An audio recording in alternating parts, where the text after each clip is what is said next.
It's more than an inconvenience. It's chocolate.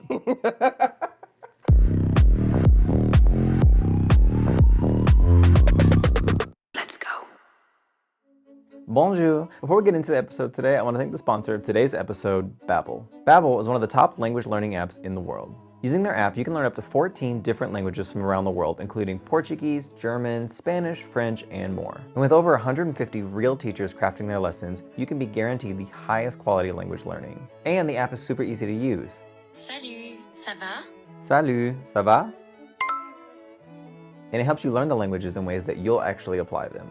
I was someone that actually took 2 years of French in high school. It was a distance learning class, and it was mostly just a lot of typing words and phrases and not a lot of actual conversational learning. So despite spending 2 whole years learning another language, I left high school not knowing another language, which is a story that I think a lot of people, especially in my American audience, can relate to. And also too, France is somewhere that I'd still like to go and visit sometime, but if I do, I kind of want to be able to, at the very least, engage in basic conversations and be able to find my way back to my hotel and maybe be a guest judge of Drag Race France, who knows, But with Babbel's quick 10 to 15 minute lessons, you could begin speaking another language in as little as 3 weeks. Whether it's to speak to people from another country, or even just to broaden your horizons. And with the new year and new resolutions, now is the perfect time to actually sit down and learn that language that you keep telling yourself that you're gonna learn. But if peer pressure isn't enough for you, here's something else. By using the link in the description of this video, you can take up to 60% off your subscription with Babbel. And if you start using it and find that it isn't really right for you, Babbel offers a 20-day money-back guarantee. So try it for yourself today and let us know in the comments what language you'd like to learn and why in the comment section below. Salut! Hi guys, and welcome back to Give It To Me Straight, a talk show that your mother worked very hard on, so you're gonna watch it and you're gonna like it. Joining me on the show today is the Porkchop Queen of season 16, Miss Hershii LiqCour-Jete. That's me.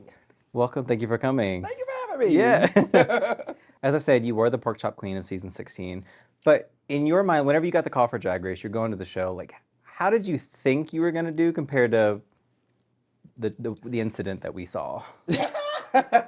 Honestly, I didn't think I was getting on the show. I sent in a tape just for the hell of it.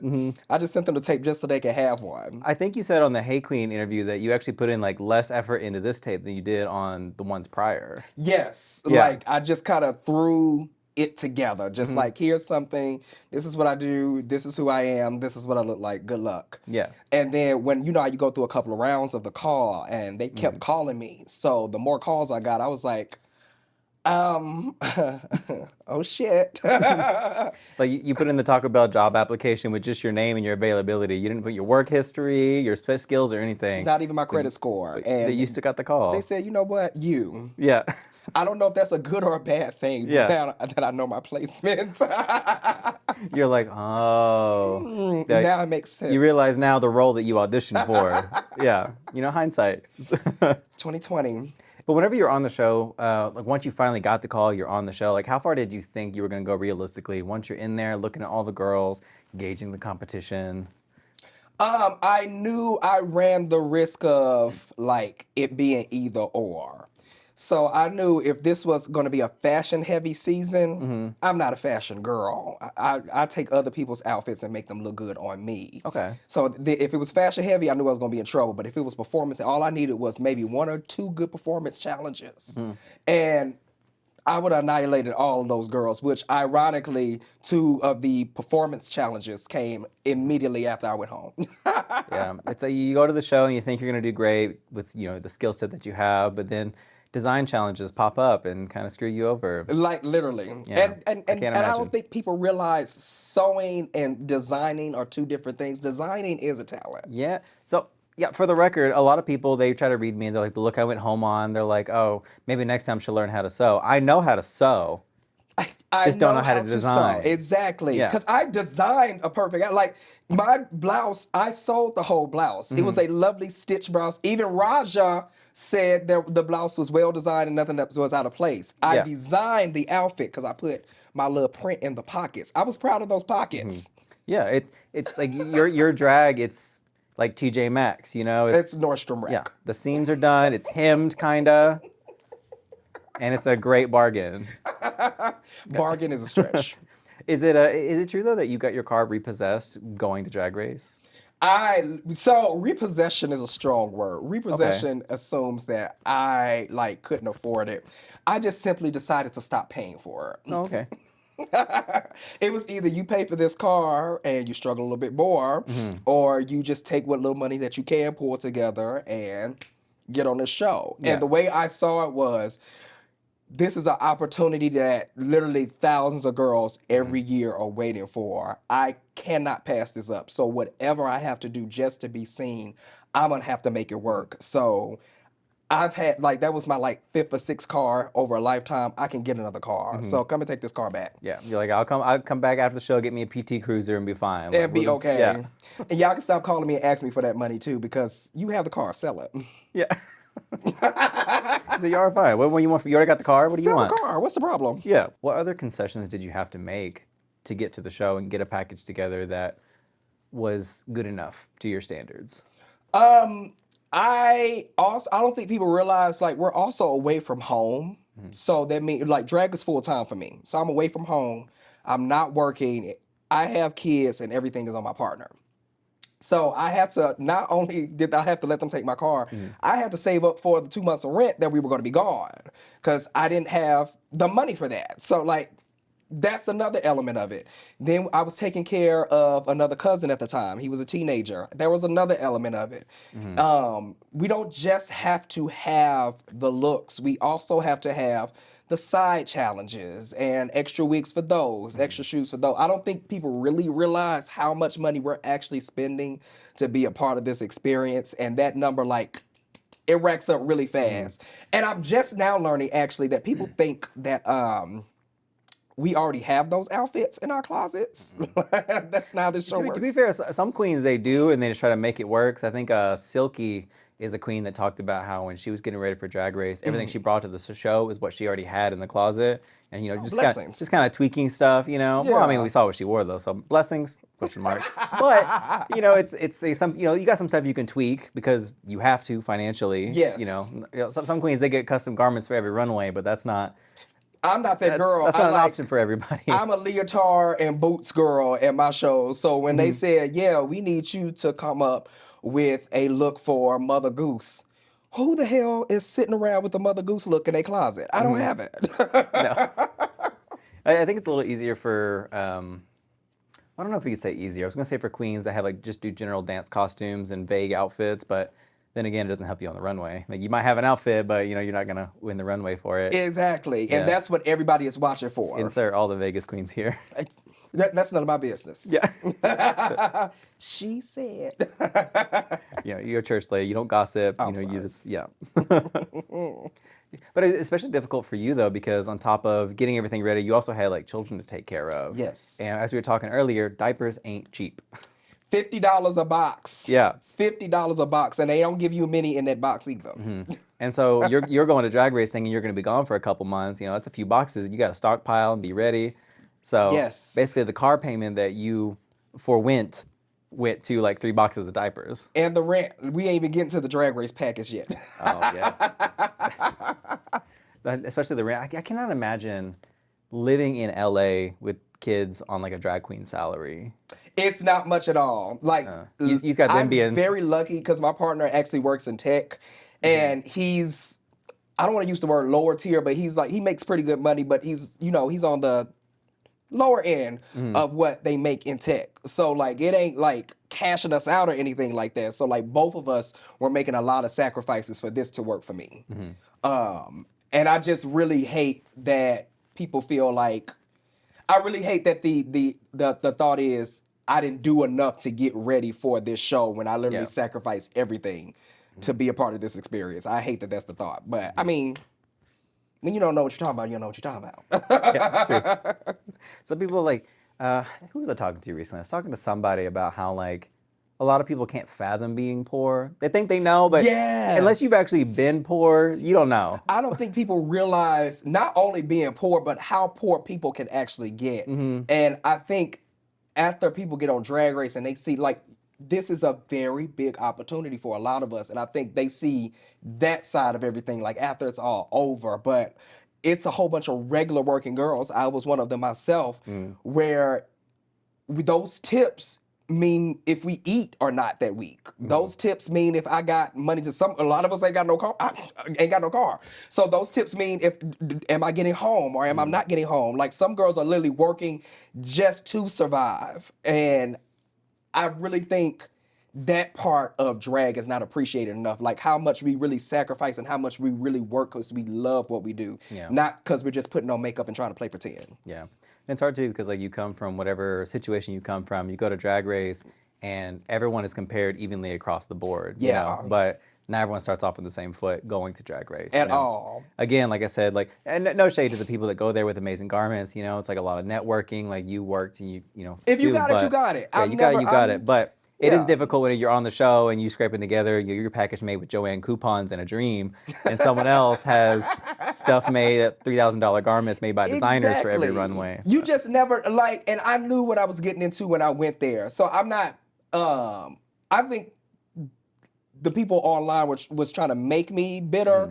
I wasn't bitter about anything that happened. I Yeah. knew what I risked. I knew what I sacrificed. I knew what I was going in there and getting into. I knew very well when I get here, these girls might have had 4, 5, 6, 7, 8 connections, and they might have this much money, and their outfits might look like this, but I knew what I had, and I knew what I brought.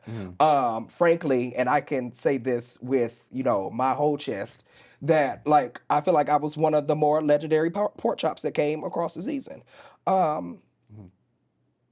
Yeah, I do feel that way. I was one of the more legendary pork chops that came across the season. You just have to roll with the punches and take what you can get. I was just happy for the opportunity, and now a whole bunch of people see me now. And hopefully that keeps me at work. So to summarize, you are the best pork chop queen in the Drag Race franchise. You heard it here first. I would put me in the, let me see, I'll put me in the top 4. Top 4? Yeah. Who do you, which pork chop queens do you think would do better than you? Would do better than me? Yeah. I mean, we got to throw Shangela and Vanjie in there just off bat because it's Shangela and Vanjie. They're the only two that got the opportunity to hit reset. So they're in there off bat. If I had to pick another pork chop that was ahead of me, let me try to remember some of these gals first. That's the read right there. So season 8, there's kind of a battle between. No, actually, I take that back. You know who don't get her due? Who's a really good pork chop? We didn't see enough of? Tempest du Jour, who is actually another parent on the show. I think she had some really solid polished drag that we did not get to see, and she was robbed because of that. Whatever that first challenge was, that first runway was so insane. Like naked, we drag queens. What were we doing with that? Yeah, that was a weird one. That was a weird one. But I feel like we were robbed of what Tempest du Jour had to like offer. Yeah. So I put her in my top 4. You don't think you're just biased just because she's another parent? Absolutely. Well, y'all, I mean, we like, and this is not to take away from other girls, but like, we have a little bit more writing on what this means for us. Like, I'm not just working for me now. I'm working to take care. Like, I know everybody says, fuck them kids, and you decided to have kids, and all that blah, blah, blah, blah. And it sounds really cute saying it out loud, but somebody got to take care of children. Like, somebody has to raise kids. Someone has to walk them through nature. And you know? and you know, unfortunately, like it's a little harder for parents, especially in this political climate, the economy. It's very hard. So I am a little bit biased because like we should get like they should cheat for us a little bit just for the fact we got kids. You should get a little bonus, you know? Just a little push. Yeah, the government can give you a little bit extra money each year. Drag Race can give you a little extra credit. That's All just, I'm it asking is what for, it is. you know, I should have got a Hershii. You know what? We'll let you try one more time. Yeah. But speaking of pork chop queens, though, is there any tension between you and June ever since you stole her exit line? Is there some contention between you two? That lady texted me and said, these people are mad at you. And I said, what are they mad at me about? They said, you stole her line. And I said, do they not know that like 12 other people said that line when they left too? You said that line when you left. So it's like, I don't know what they're trying. It was like, there was layers to what I said. Like it was a reference to 14. My sister was on season 14. My name is Hershii. I was leaving first. Like it was just layers. I'm just a genius. I'm sorry. It wasn't like anything personal. It's just you're playing 3D chess. They're playing checkers. Like they're just not on your level. So yeah. So far, there's been no better exit line than mine this season.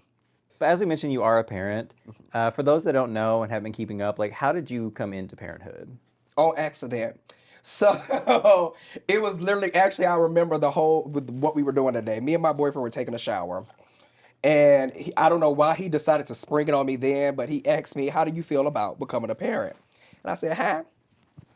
And so he went through the whole spiel. He told me about his sister and what she was going through, and that his name is Pharaoh. Pharaoh is in the system, and he just doesn't feel right having Pharaoh lost to the system.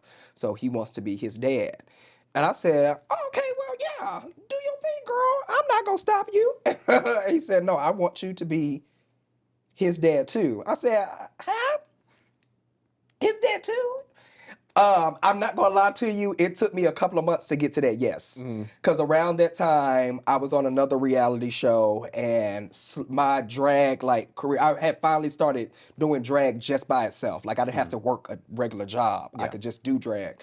So I didn't know what that was gonna look like for me. Like, being a parent, I'm barely making $20 here and there, and now that's my 20. We talked about peppers. Yeah. Now that's my $20 is gone. We want kids. But the more I thought about it, to be completely honest and frank, like, I was not ready to leave him. I don't want to leave him now. And it was like, this is one of those things for me where it's like, thick and thin, this is your partner. What are you going to do, girl? So I was like, girl, I guess I'm going to have to You were tested. be somebody daddy. Yeah, you were tested. Very hard. Yeah. Oh, real bad. Was drag something that the kids knew you did from the beginning, or is it something you had to introduce them to? Because obviously you can't hide it now. You know, they see television. People probably bring you up to them at school. Yes, their teachers watch it at school. I don't think anybody necessarily brings it up to them, but it's not something I ever tried to hide either. I had gotten past that phase in my life where drag was something I needed to put behind me. Before I even started talking to my partner, I was like, I made it clear on the first day, hey, girl, you know, sometimes I serve a little cunt for work. How you feel about that? And when he said, I don't care. Your folk like Robin Fierce at the Best Buy. No, I was never that bold. I wasn't going to drag. Drag is strictly work for me. When the girls get all in geese just to go to work or like go out to eat, I don't know how they do that, but that's not my journey. This is just, if I'm not getting like $1 or $2, 6 or 7, 8, 9 or 10, I'm not putting all this on. This is high. It's not your church. No, not at all. It's not even my like cup of water. So the kids, they knew you were doing drag like from the jump, like from the beginning. From jump, yeah. He knows it as, both of them now, they know it as work. When every time I put all my stuff on, they go, you going to work? I'm like, yes, Daddy's going to work. Okay, when you coming home? Because I'm hungry. And that's all that matters, really. They don't care about that. Ask not what you can do for your drag queen dad. Ask what your drag queen dad can do for you. Yeah. And as long as I'm giving them Pampers and some, what is it? They new cereal now is Fruit Loops. Pampers and Fruit Loops, they good. Where I messed up is I'm married into a tall family because these kids are growing out of their clothes every 5 minutes. Oh, damn. Some more money. But aside from like things like that, what are some of the lesser known kind of struggles you experience as a drag queen that is also a parent?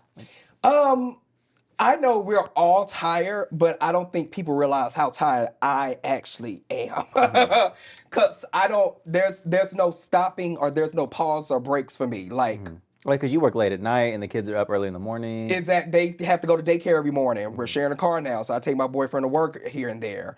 There's like, when I get home from like how I'm going out of town here and there now, the second I walk back into my door, I don't get to decompress, so to speak, because he's had them for 4 days. So now I want to take some of the slack from him. So it's immediately into daddy mode the second I get off the plane. So it's just never any pause or break time. Like, I'm on all the time. Yeah. I think it's cool that even though you are like a nightlife performer, that you still find time to spend with your kids, which it probably is easier since you're not that booked, but the fact that you're able to, find these opportunities. But I want to talk a little bit about you whenever you were younger, because it was actually Tyler Perry plays, which kind of really drew you into performing from a young age. Yes. And for anyone watching, the plays are better than the movies. Y'all can fight me on that. The plays 2008 prior are better than the movies. Everything after 2008, Tyler, I don't.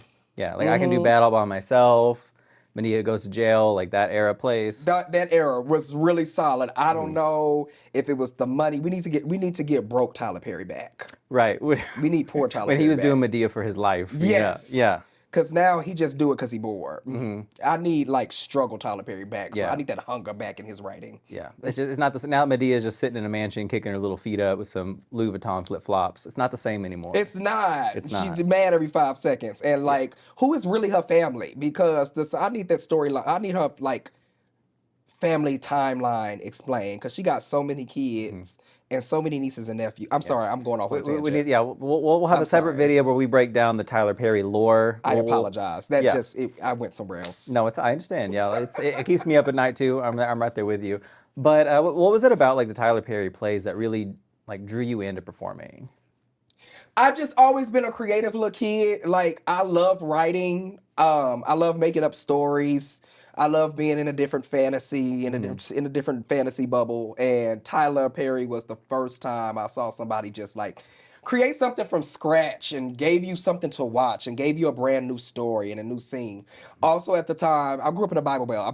I grew up in St. Louis, Missouri. So like it went with church. I was already a little homo, so it was like this was like my soft step into like being a girl. So it was like if I just put a little God behind it, everybody will be fine. Yeah, because you were just like throwing on little wigs in the basement, making your own like little plays and stuff, right? Yes. Yeah. All the time. My mama hated it.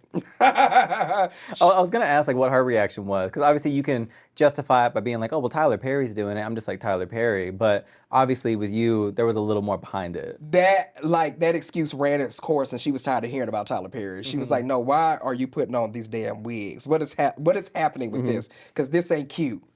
No, she didn't like it. But like from like the little plays you were doing, the little parody songs you made, and at one point you even directed like a gospel choir.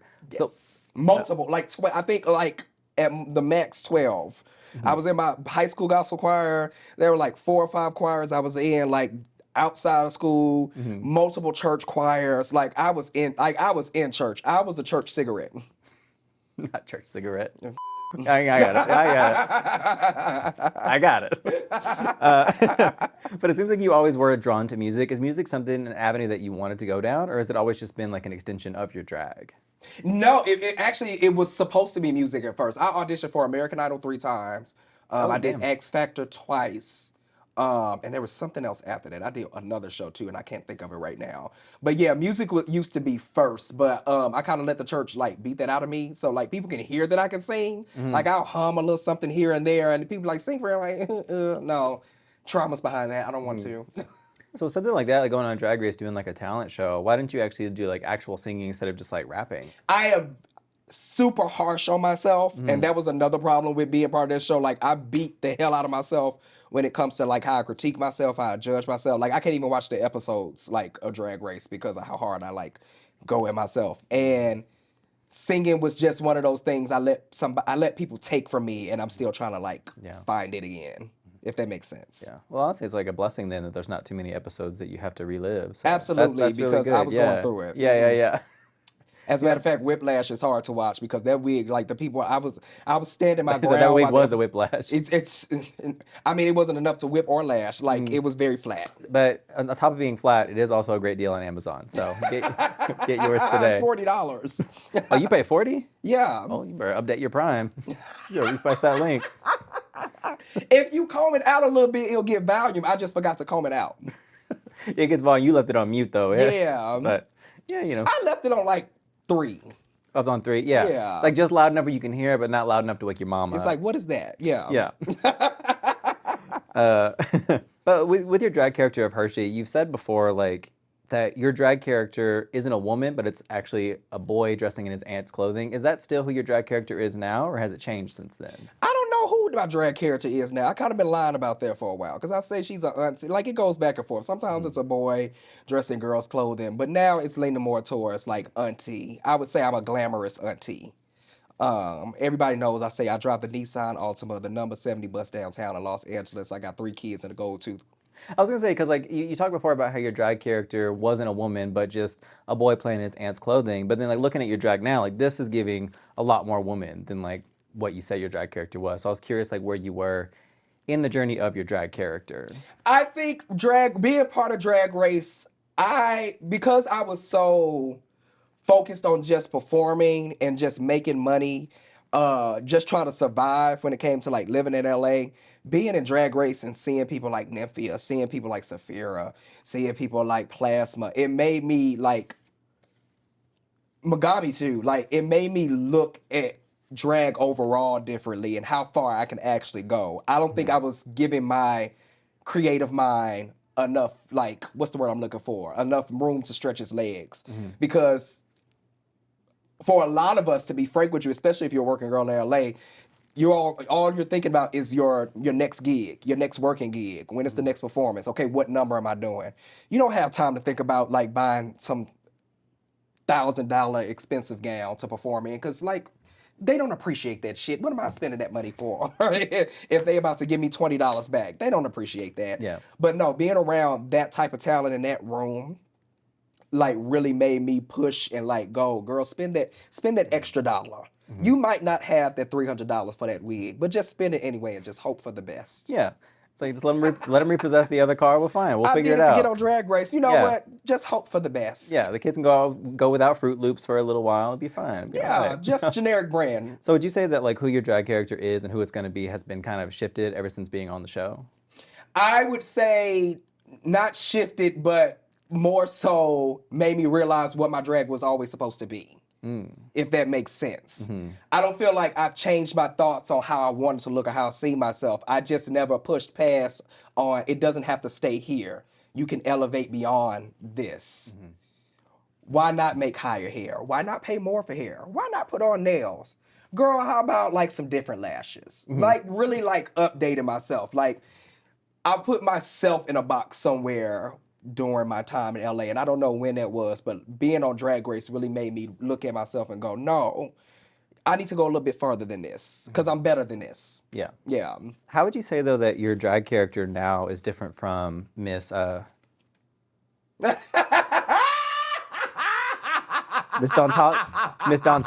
Aisha Smith? Oh my God. Oh, this bitch has got me through some stuff, child. We were going through some things at this time. I think she also put you through some stuff. But... She has. No. Why? How am I different from this girl? First of all, I'm not getting my wigs from Party City no more. No, Amazon, as we discussed. Yeah, Amazon. I cut my beard. I put on nails now. No, actually, I owe a lot to Miss Dawntontalisus Asia Smith because this heifer saved me from so much. Like I would go in my basement and just sit in my basement all day and make videos. And I wish I could mash my drag now up with a little bit of her then. Not maybe this look, but with a little bit of the energy. The energy. Because I just never thought about what I was doing. I would just fucking do it. I used to have so much fun in this damn basement. Yeah, I mean, you made like so many like parodies and skits, and it was very reminiscent of like that early YouTube era. Yes. And I was wondering if that was part of the draw between like you and Kornbread, because it's very similar to like what Kornbread was doing with like Brandon Rogers. But yeah, like you left this whole era behind. But like, why don't you just like continue down this, like make more? Frankly, I would have to find a better balance for it because what happened with this is it turned into like a lot of black men started doing this, and they weren't queer, and it became more of mocking black women and making fun of them as opposed to just being funny. It just stopped being funny for them and for me, and I'd never want to be put in that box where I'm like, trying to drag black women in any shape, form, or fashion. That's not what I do this for. And Dawntontalisus, and it became a caricature. It became a aggressive stereotype. It ran its course and it wasn't necessary anymore. And I think that's what makes it hard to go back to this because I can't find that line where it's like I'm doing drag or I'm just being a parody. This is Dawntontalisus. I tell people all the time, Dawntontalisus died a long time ago. She helped me. She did what she was supposed to do at the time, but she's gone. She could have a resurgence, a changed, better, updated. No, I kept getting told she needed. My first time in drag, somebody told me, I remember this queen. It was a club called Novak's in St. Louis, Missouri. And I went to the club as Dawntontalisus, and I told them that's my name. I did the whole pageant as Dawntontalisus, and they said, "Girl, if you want us to take you seriously, if you want to really do drag, this shit that you doing on that has to go." What was that the pageant that you did in St. Louis that you quit drag for 4 years afterwards because you got humbled so hard? Yes. Walk us through that night. So I'm really curious. The entire night? It had to have been a hell of a humbling for you to quit drag for 4 years. Oh, baby. This is around, yeah. So, Novak's was a club I went to all the time. And they put up a flyer on Facebook saying, I can put this down. Because I'm holding it up. This is who I used to be. What would you say to little, no. No, Novak's was a club I went to all the time. They were having a pageant, and you won $500, and you also got to be part of the Pride Parade float, if I'm not wrong. This was like 2011. And I was like semi-popular in St. Louis for Dawntontalisus. So in my mind, I can do that for a drag pageant. That's easy money. I invited everybody I knew, everybody from work, all of my friends, some of my family. Like, I know at least 20 to 25 people were in that room just for me. So I stole my sister prom dress. I went to this, what is it called? Not In-N-Out, out the closet. I brought some little ugly shoes. Like, I said, I'm about to do this. I went to the drugstore. I call it the drugstore because it was just a really, like, ghetto beauty supply. Went there, got this little terrible eyeshadow palette. I go into this pageant and walk into the room, and when I tell you, every drag queen had an assistant, and they had their mirrors, and they're having somebody beat their face while you do this, la, la, la, la. And you had a single bag. Not even a bag. I had the dress over my arm like this, and the eyeshadow palette in my hand like this. I was gonna do the makeup with my hand, and I just froze. Like, I remember looking at all of them, and they were looking at me like, ooh. And I just turned around, and I ran to the bathroom. So this queen came in, and she looked at me. I really wish I could remember her name to this day, but I do not. I feel terrible for her. But she looked at me crying in the bathroom. She said, "Oh, honey, what is wrong?" So I'm crying. So I'm like, "You all are so beautiful, and all I got is this." You were literally Chi-Chi in Tu Wong Fu. I was literally Chi-Chi, yeah. Like, you guys are just so beautiful. Yeah, I don't know what I'm doing, and I just got this. This is all I got, and I don't know what to do, and I got all these people coming. This was before cell phones were like that, so I couldn't call all these people and tell them, you know what, never mind. So I'm stuck. So she said, "Okay, calm down, because you're doing too much. Come back into the room, girl." So she brought me back into the room, and she told literally everybody in the room what was going on. Literally every queen in the pageant gave me something. I remember one queen giving me some jewelry. She said, "Put my shit back, but here's some jewelry for you to use." Another queen did my makeup, like literally had me sit down. She did my makeup for me while doing hers. Another one gave me an outfit to use during my like dance performance, and all of that. All of them gave me something, and I ended up placing third. Like, I placed over some of them. But that was like my introduction to drag, like full of love and just support and help. But for whatever reason, at the end of that night, I was like, this shit is too much. I'm never doing none of this again. I didn't have nails on it that night either, so I don't know how I placed higher than anybody. But yeah, no, I said, this is too much. I'm not doing this no more. You said people came out for you. Did any like family members come out? Like your mom go out there supporting you? No, my mom was not ready for that yet. Not yet, not then? No, she was not there yet. No, just a couple of cousins. Yeah. Is it true that you came out to your mom via text on accident? Yes. I was working at Goodwill in Atlanta. She was about to get married to this man, and I had just made up in my mind that she just had to know. I don't know. I can't remember what. I think it was, so my best friend Rico, his husband was getting ready to come out to his family. So me and the husband kind of made a pact to each other. If you come out, I'll come out. So, okay, let's do it. So I was typing the letter up at work just for practice. Like, I just need to get out everything that I was going to say. It's bold of you to type that in with her name in the send list instead of just a draft, like a blank draft. And this was when texts would come in and like they'll send you the text and they'll come in as 1, text 2, text 3. Like, it didn't come in just one draft. So I like made a 10-page thing just saying everything. Yeah. And then I just remember my manager yelling my name or something like that. I had to rush, and like, as I'm closing my phone, it was a flip phone. As I'm closing my phone, I hit the send button and said, And she didn't reply, and that's not my mom. Like, whenever I call or text my mama, I always, to this day, I always get an immediate reply. She did not answer me the rest of the day. I was panicked.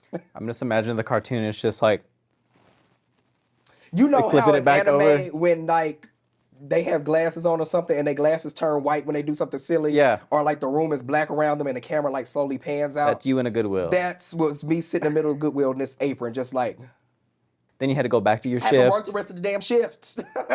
Pressed, and nobody knew why. I said, I just... You were just this hollowed like husk of a Goodwill employee, just Somebody help. yeah. Somebody help. And so I made up in my mind, I said, you know what she's going to do?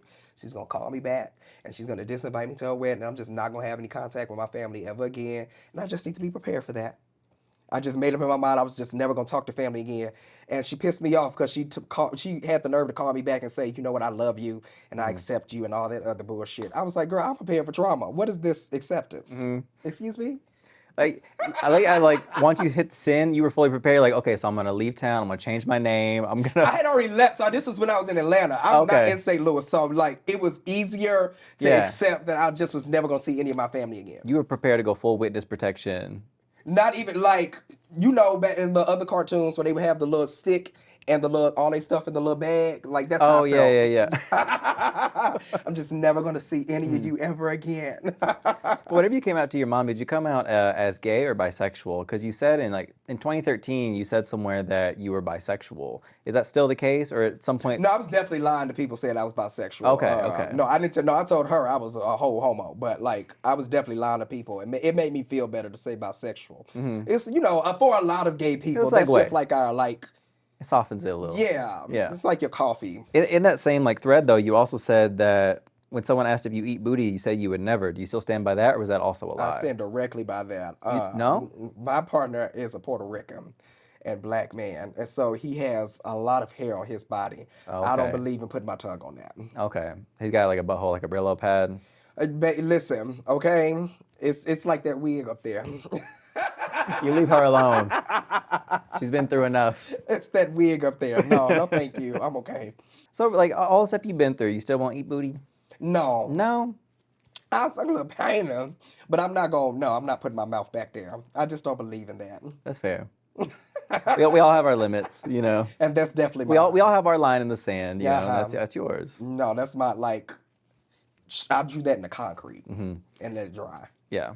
So don't let hopefully Diabetes doesn't watch this interview, because you know she is a strong proponent for the eating of booty. Well, you eat enough for me and you. Yeah, get There you seconds. go. Get you another plate, because Get another one. Get one for me. But before doing drag in LA, like I said, you did a pageant in St. Louis, but you really started your drag career in Atlanta. Yes. And as someone that was involved in pageantry, I can definitely attest that a lot of really good drag comes out of Atlanta. Yes. But how did the Atlanta scene differ from the LA scene for you? For me personally, I got a lot of the support that I was looking for in Atlanta. They beat my ass. I remember there was this queen, her name is Monica Van Pelt, and she was the first queen in Atlanta to give me an opportunity to perform on a stage. She's not with us anymore, but she gave me the first opportunity to perform at this club called Burkhart's. It's not Burkhart's anymore, but it was Burkhart's at the time. And after that, they would read you. Like, it wasn't a soft blow. It was like, you need to get this shit together before you get on our stage. I remember one queen in particular, another queen, I can't remember her name. I want to say Shauna Brooks, but that might be wrong. But I remember I was about to go on stage. I had like one more person before I had to go on stage. And she came off from introducing the girl, and she walked up and looked at me. She said, I don't know what this is, but you need to fix it, and walked away. Mind you, she didn't tell me what to fix or what it was. So I'm in the mirror panicking, just touching up everything. Like, I didn't know what to fix. And by the time they were getting ready to call me, she looked me up and down and said, okay, and like walked past me and introduced me on stage.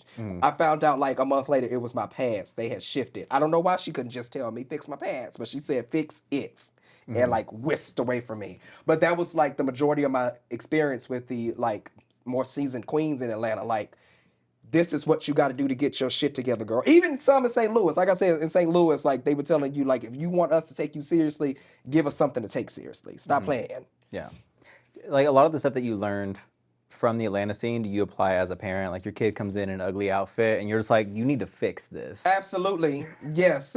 My partner, like, the way he puts clothes on is very nonchalant. Like, I'm just going to throw on colors, fabrics, and patterns. And whatever I go outside in is what I'm going outside in. And he tries to give that spirit to my children, and it's not happening. Just let your kids be camp. No, the answer is absolutely not. Mm-mm. Let them be camp. And they already know, like, when they see me, they know to match their colors. Their shoes need to match at some point in the outfit. My daughter even come up to me like, Baba, look, I match. And I'm like, yes, you do, baby. Good job. Do not listen to your other father. You are reading toddlers. Yes. Yes, my daughter's going to be a diva. My son is going to be, my children are going to have it together. They are not going to be that flower outfit that I walked off the runway in. But someday they're gonna wisen up, and so you're gonna be reading them, and they're gonna be like, well, remember what you did on that episode of Drag Race, and they're gonna throw that in your face. And I know I raised them the right way, because they're supposed, don't let anybody read you that can't read themselves first. That's gonna be the moment that you're just like, you're ready for the real world. Yeah, absolutely. Yeah, once they throw it back. I remember the first time my daughter told me to get out her room, and I said, that's mama's baby. You're like, you know what? This is your space. Yes, this is your room. You're absolutely right. I am going to leave. I'll be back, but I'm going to leave right now. Yeah. With all the traveling you've done and like now making yourself more of a staple in the LA scene, have you ever thought about going back to St. Louis for old time's sakes or just to perform for the local scene? Absolutely. I don't think anybody in the St. Louis scene knows who the fuck I am. I was wondering, but like there's been a lot of Missouri girls that have gone on to Drag Race. I wondered, like, when you started drag, if you ever brushed against anyone that later went on the show, or... No, it's a lot of girls there that I would like to see on the show, but I don't think any, like, I haven't performed in St. Louis since 2011, and that was my introduction. I don't know any of the queens there personally. That's why I made it a point to, like, say that I was from St. Louis so somebody can hear that. So maybe they could get their opportunity too, because St. Louis technically is where I got my start. Yeah. And you haven't seen a St. Louis girl on there before me. So I would love for an actual St. Louis queen to get their opportunity to be on there. For old time's sake, Stomping Grounds, go back to that club if it's still around. It's not. It's gone. No, it's gone. Get you a slice of Emo's pizza. You know? Oh, I miss Emo so much. You don't even understand what you just said. I miss Emo so much. Emo's and chop suey. Go back, get you a slice. They'll pay for your flight now. Well, listen, I did tell a promoter, girl, if you got a spot in St. Louis, like, I'm there. Like, let me know. But moving to LA, it wasn't all sunshine and puppies. Like, you had some issues when you came into the scene. Can you tell me about some of the clashes that you had with other queens in the scene? My clashes did not come until I started asking for money. Oh, there it was. So before performing in LA, I have never in my life heard of a tip spot. Even when I was at my most busted in Atlanta, somebody was paying me unless I agreed to do the night for free. So I was running into a lot of situations where I was being asked to do shows, not just coming to shows. I was being asked, hey, can you come do this show? And then when I would say, hey, girl, so how much is to pay? It was met with almost like, who do you think you are? Like, you ain't did what you supposed to, like, girl, you just got here, which I understood, but I ain't asked you to perform. You asked me. Why can't what's $25? Especially, I think what made that worse, because I thought for a while, maybe I was overstepping a little bit until I found out some of these girls' budgets and that they were putting them in their pockets. Oh yeah, the open stage night where the host gets $500 and the girls get exposure. No, these weren't even open stage night. These were nights where they were like, I want you, I'm casting you, and you. But all I got is a tip spot for you. And then you would come, you perform. I found out later these girls are pocketing $300 to $500. Why can't we get at least $25? That didn't make sense to me. So I had the nerve to ask questions. I remember putting it on Facebook too. I asked questions like, why can't I get paid? Like, I thought that was a very valid question. Like, what's the problem? I was being told, who do you think you are? You're very uppity. Girl, you need to pay your dues. You ain't paid your dues enough. All of that nonsense. And it still didn't make no sense to me. And frankly, a lot of girls didn't work with me for a while after that because, you know, I had the nerve to just ask, where's the money? Because y'all got it. That was to be frank, that was the hardest part. And then it was also a race element when I first moved there. There's a lot of Latinos and there's a lot of white queens. Unfortunately, like, they weren't checking for black girls like that when we first got there. We almost had to beg to get into these shows. And then it will always be one black queen, two if you're lucky, going into those shows. It just was what it was. And if we said something about that, we needed to be quiet, or we were deemed problematic, or we were talking to. It was a whole bunch of just politicking that I didn't understand from queens who could not outperform me. Damn, Reed. Whole bunch of queens that, like, are shading me now because I got an opportunity they've been waiting for years. But in your time in LA, like, you eventually joined the House of Jete. How did you get involved in that drag house with Calypso, Kornbread, and the rest of them? Me and Kyra. Kyra is Calypso's oldest daughter. She's younger than all of us, but she's Calypso's oldest daughter. Me and Kyra were in the competition together, and we got to the final four. Kyra lost, and I was in the top two. I was in the top two. Jot that down on the Wikipedia page. She gonna cuss me out. I was in the top two, and Kornbread happened to be there. So when I'm going into the dressing room to get changed to, like, my finale gal, I hear her yell, like, Hershii, Hershii. So I turn around and go, what? And she was like, you need help, like, getting into your stuff? I was like, I didn't know her. So I'm like, no, girl. So I go back outside, I'm getting ready, and one of the queen that was in the top two with me, she said, oh, you're giving us a little Calypso Jete tonight. And I said, who is that? And Calypso, like, grabs my shoulder. I turn around. She goes, oh, honey, that's me. And, like, literally spins away into the crowd. I still, to this day, I don't know what the hell that was. But she, like, spins away into the crowd. And that was the last time I seen her until, like, maybe a month or two later. She just pirouetted into the distance. Literally. Just, yeah. Kornbread calls me, like, a week later, maybe more. And she said, Hershii, girl, that Save mix, ain't that yours? I said, yeah. She know what mix I'm talking about. She said, well, this queen is down in Long Beach using it. Do you need me to go down there and fight her? I was like, no, Kornbread is cool. I gave it to her. She could use it for that. She was like, oh, okay, I was just checking. And we literally talked, like, every week since then. Like, literally every week we've talked since then. Like, she's been my best friend since then. Now, what's ironic about that moment is that she actually used Save later when she started doing drag. And I had to stop using it because everybody thought it was her mix. Yeah. Kornbread out here. Snatched my mix right on up. Just taking opportunities and mixes away from local queens. Because she got on Drag Race, she's hot shit, but, you know. But yeah, like, so but with the House of Jete, though, you now have, with Calypso, the mother, obviously being on Legendary. Now we have you and Kornbread both being on Drag Race. What's Kyra doing? What's she doing? Kyra was on a 99-cent commercial. Oh shit! Okay, so the 99-cent store. Yeah, so we all been on TV at some point. Celebrities, yeah. I'm over here reading somebody I don't think I've even met before. I feel bad. I love you, Kyra. Yeah. Oh, I didn't tell you how I ended up in the house. Oh, so there was this house that I was in that shall not be named because I'm tired of them messaging me. And they were making me look bad, girl. They were embarrassing me and making me look bad. They were very unprofessional, showing up to shows late, showing up to shows stink. Like, Musty. It was bad. It was bad for a while, and they were my friends. So for me, like, I'm showing up completely opposite of them, but I'm missing opportunities because, like, if you hanging out with them girls, I don't really. They didn't really want me in their booking. On top of this is around the time the whole pay your dues, like, how you asking for money thing was happening. So Kornbread calls me again, and she's like, girl, so what you doing over there in that house? And I was like, oh, girl, those my friends. I don't mind, like, whatever. She was like, no, you need to be around more professional people. Like, do you want to be in the House of Jete?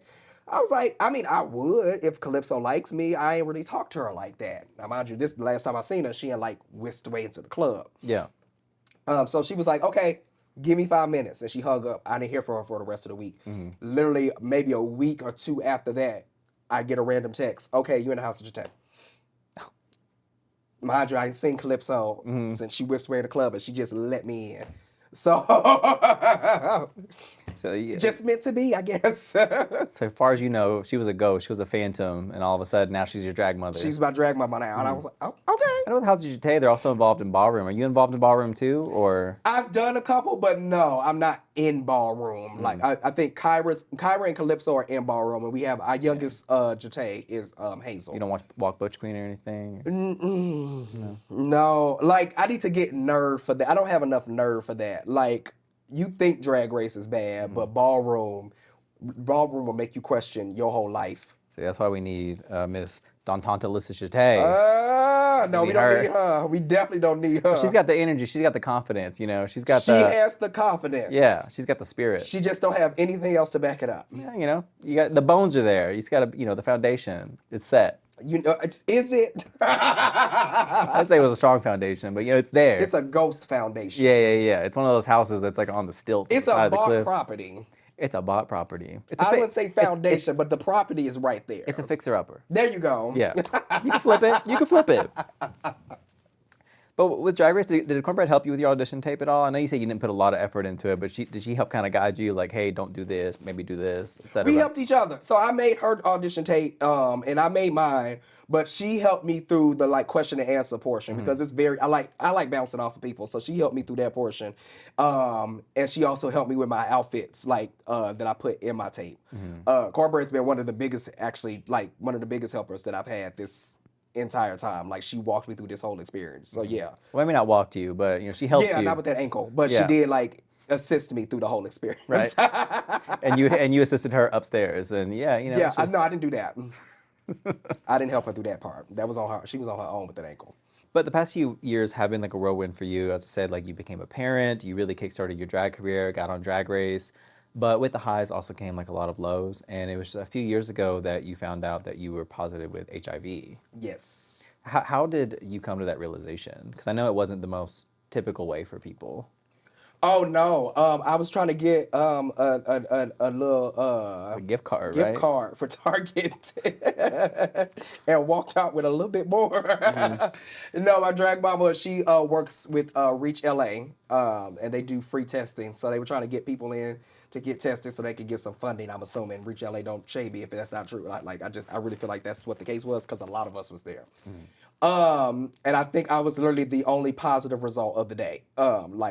I shut the whole thing down, because it took them the longest to get it together. When they told me that I was positive, I just remember it felt like I was watching myself watch the person, because I just remember staring at him. It's like an out of body experience. Yes, and he I was quiet for so long, he freaked out. So he kept calling people into the room to check on me, but I was present, but I was unresponsive. I just was not answering. They kept asking, "Are you okay?" And I just remember being like, I don't know. I don't know what I feel. I don't know. And everybody was scared. Actually, one of the first people to help me and get me together, their name is Bam Bam. They made one of my outfits for Drag Race. And I just remember being stunned, and the only thing you could do is go back and go, how did this happen? After I talked to my doctor and he did the math on my counts, my T cells and all of that stuff, I had it for a while and I had no symptoms, nothing. I didn't feel different. I wasn't feeling sickly, none of that. And he said, if you would have gone another couple of months, it could have gotten pretty bad. I'm glad you got this together now. I just remember feeling sunk. I remember feeling disgusting. I remember feeling defeated. I remember me and LaSalle had been together. That's my partner. Me and LaSalle had been together at that point for about 2 years. So I could have infected him. It was so much going through my mind. I just shut off. It was really hard. Whenever you got the diagnosis, did you assume it was just a false positive, or did that reality set in immediately, or? Kind of both, because they retested me immediately, but he retested me without telling me he was retesting me because he looked nervous. And when it was a finger prick. So he did it the first time. When he saw it, I saw his face kind of go, oh. So that's when it kind of I said, oh, what's that? So he was like, let me do your finger one more time. So he did another one and it showed up again. And that's when it hit me. And I don't mean to keep laughing about it, but that's how I get through it. You know those moments in movies where the camera does this zoom in, but the background is zooming out? Yeah. That's what it felt like. It was this is not happening. This is not, no, this is not part of my fantasy. And yeah, again, I just remember like, what did Miss Tammy Brown say? Huh, huh, huh, huh, huh. No, But you weren't acting. No, I was not acting. No. Huh. But with that, like obviously it's like such a huge, like devastating news to receive, and it was right in the midst of like so many like positive things that were happening in your life. So like, what effect did that have, like rippling through your life at that time? Unfortunately, the way I deal with trauma is I work through it. I don't process it. I work through it. So my next question was, okay, what do we do now? Like, I didn't want to think about it. I didn't want to go through it. Like, I was like, okay, where's the doctor? Where's my medication? Like, what do I do? And fortunately, like Reach LA, like they had all of that in place. So I saw a doctor literally the next week and had my medicine and everything together like the week after that. Like they were on top of everything. And my doctor, Dr. Ark, is saying hi. Like he's been on top of it ever since. But until I got a therapist like through the show, I wasn't taking time to process and deal with it. When it gets too hard, unfortunately, I kind of go, well, I'm just gonna work instead. Okay, no, I have kids to worry about, so I can't think about that right now. I got my pills, so I'm fine. Like it took me a long time to take a second and like just say you have HIV. It took me like a year before I could even make those words like a thing. Even there was another show I was on at the time, and I just kind of like that was my way of working through it. Like, let me just share my story, so maybe I'll feel better about it then. And it still didn't. It still didn't help. Like it was just very hard to like accept that it had happened to me. Yeah. But as someone that like was diagnosed, is now living with it, but still living like a happy and fulfilling life, like what would you say to people that have been recently diagnosed or are worried of receiving such a diagnosis? I mean, you can hear the usual stuff like it's not a death sentence, and you know we have pills and stuff. Like I think we all hear that, but I think the most important thing that I wish I would have heard is just take your time to deal with it. Let yourself process and accept that it's real. Because the more you try to ignore it, as weird as this sounds, the sicker you're going to make yourself. Like you're going to make it worse if you don't just accept that this is your reality now and this is what it is. And then go through the process of taking care of yourself mentally. Get them pills as soon as you can, or your shots as soon as you can. I take the pills. But like, accept that it's real. Like ignoring it, saying it's not happening, none of that is going to help you. Let your mind, body, and spirit accept. You know what? This is my reality. It's happened. What do we have to do from here? What steps do I have to take from here? That's what I wish somebody would have said to me. All right. This is the last question that I have. Why do you hate Mrs. Seabree so much? Because fuck her. That was a traumatizing teacher. I wish you nothing but the worst still. I'm hoping you have a terrible life. You were such a mean person to me. Very mean, very sadistic. We were only in 3rd and 4th grade. You tried to teach me that your shirt is a compound word, and it is not, and I'm never going to forgive you to this day for that, because that was a 100% that I was supposed to have on that paper that got taken to a 75, and I'm never going to forgive you for that. It's fuck her to the day I die, and I know they say you're not supposed to hold grudges, but something about that 3rd grade teacher she turned something that she made something go downhill in my life. And I wish you nothing but the absolute best of the worst. Yeah. So, Mrs. Seabree, we wish you well. Miss Redmond, too. I didn't forget about you. Oh, my gosh. You can have it out for a lot of people. Yes. We'll make the list. I just want to make sure their names were heard. Yeah, we'll open up the burn book, make sure they're all in there. But with that is my last question, the last bit of time that we have. But I wanted to thank you for coming here. As we stated before, you are a proud parent now. You are domesticated, and I feel like with that, you can always use another cookbook, but this one is special for you because this is a cookbook for mayonnaise recipes. Why do you like? Who is giving you this information? Why do you like mayonnaise so much? I don't know, but it is the best thing that's ever happened to me. For the record, it's not specialty mayonnaise. It's plain Hellmann's mayonnaise. No, it is Kraft's. Generic. Oh, Kraft. Kraft's. Generic yes. mayonnaise. Mayonnaise is my favorite. I put it on literally everything. bologna sandwiches, ramen noodles, pizza. You put mayonnaise on ramen noodles? Yes, I put it in my ramen. Like if you go out and get ramen, I put it in those like ramen sauce. Like it makes a nice little creamy sauce. It's so good. Someone put mayonnaise in ramen. That feels racist.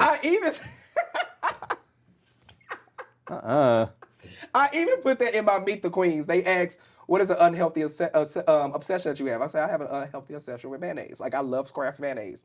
I don't buy the small jars. I buy the big industrial jars, and I will go through it."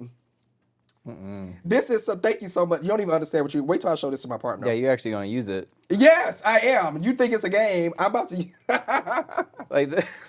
Like your partner's going to watch this interview and be like, fuck. No, you don't understand. Literally. Like whenever you make food, you have to make like a separate thing for you because you like to make it your own way with all the mayonnaise and stuff. So I don't cook. Whitney don't cook. Okay. My partner does all the cooking, and then when I put my plate to the side, he literally at this point it's where like he cooks and then he makes everybody's plates.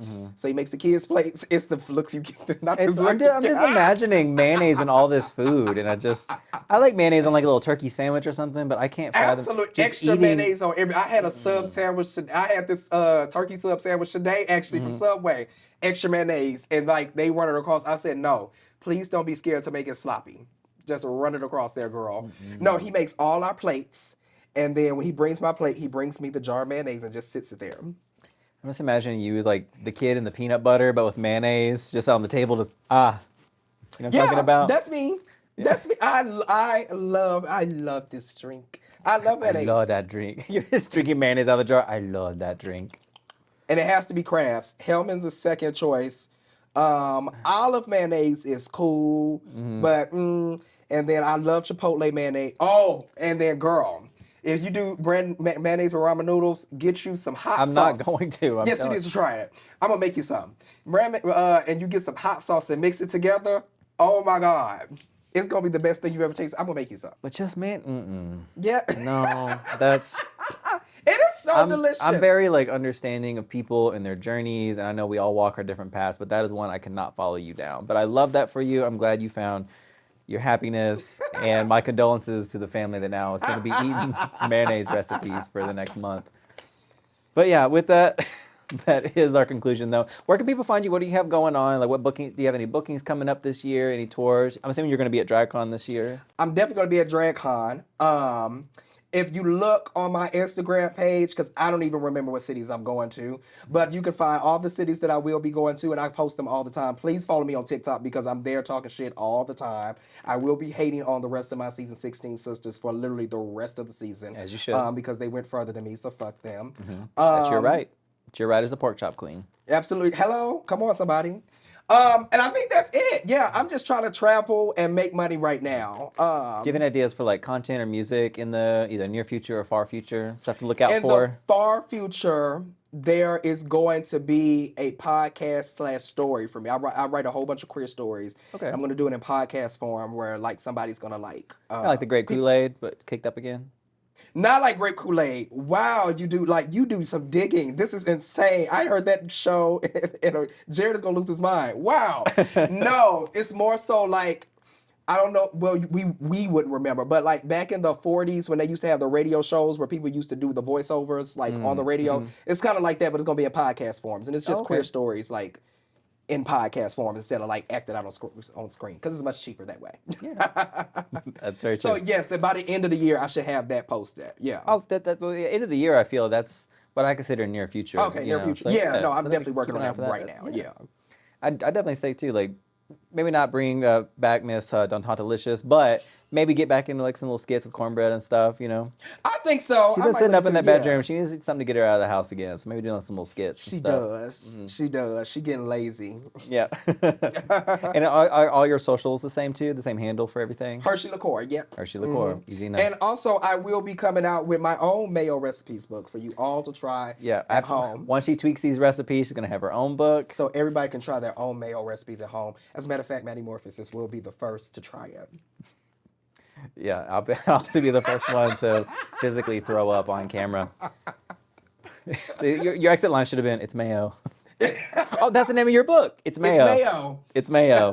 It's mayo. But that's where you can find Hershii, and you can find me right here. Make sure to like, comment, and subscribe so you don't miss a single episode. And join us next time whenever we have Somebody else. somebody else. Fan of the show. Yeah, till then. Bye, guys. ASMR. And thank you again to Babbel for sponsoring this episode. Get up to 60% off your subscription with Babbel by using the link in the description. Let's go.